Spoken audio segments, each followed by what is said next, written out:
Yo, yo, yo, what's up, everybody? It's 1:30 in the morning out here in California. As you know, we have power outages with the extreme fires going on. So first and foremost, I hope everybody is okay. There are lots of people have had to been evacuated, moved from their homes, and it's a super crazy situation. My house is out of power itself for the last few days. But it's 1:30 in the morning, so every excuse on the planet, every excuse in the books is there to tell you, that little voice, that little bitch in your head wants to come in and tell you, hey, you know what, take a day off. There's fires everywhere. You don't have power in your house. Damn, even my gym, the gym that I normally go to lift, today was a squat deadlift day, so I don't have squats and deadlifts at home.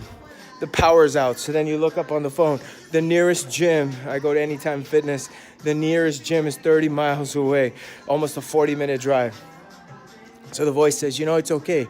You did a great job all week. Take a break. Take it easy.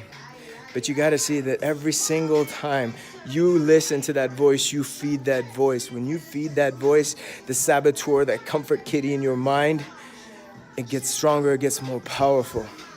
But every single time in your life when there's adversity, every single time in your life when things don't work out, when things aren't going right, guess what? That's an opportunity from the divine to get you in line with all of your goals. It's an opportunity for you to rise to the occasion, raise yourself, raise your performance levels, and get done what you need to get done. This is the reason why most people are not successful in accomplishing their goals, and those people that are the best in the world at crushing their goals, this is the difference between them. But my friends, it's all a war. It's a war between you and that little saboteur in your brain that tells you what you can and you can't do. That guy is always there. He's always there. He gets smarter. As you get more stronger and more powerful, it gets more smarter. It gets more cunning. It evolves with you. But here's the wonderful thing.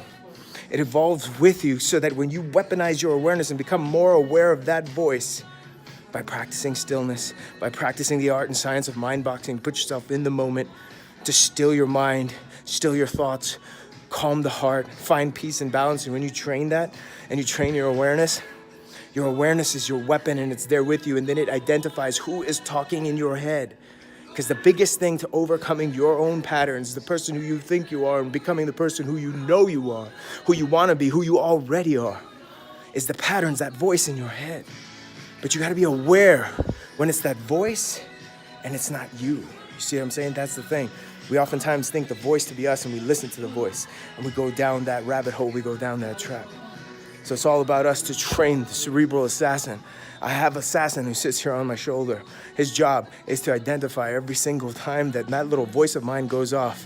And he cuts the head off and the head rolls. And I rise to the occasion and I accomplish. And at the end of the day, whenever there's a challenge and you overcome that challenge and it wasn't easy, you gain more power. You feed the assassin. As you feed the assassin, you get closer to who you seriously are, who you're supposed to be, and get closer to your goals, to your aspirations, to your aims of being the best dad you could be, of being the best entrepreneur, the best athlete, the best mom, the best whatever it is that you want.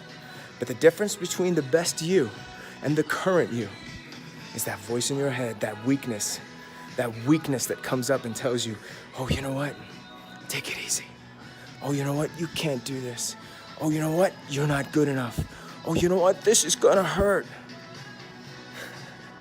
That's the war, my friends. That's the reason why most people fail at meditation and fail at spiritual practices, because they're not prepared for the war. For peace, you need to go to war. You need to go to war with your patterns. You need to go to war with your behaviors. You need to go to war with your previous version of yourself and kill it and assassinate that person. So the new person, the better version, the person who you already are, can rise up and shine. Much blessings to everybody out there. Have a good one. And everybody's suffering the fires and all that kind of stuff. I hope you all stay safe.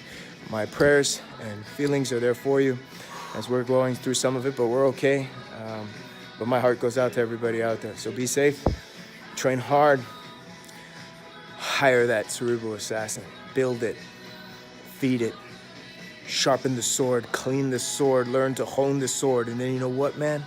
Become the sword. Peace.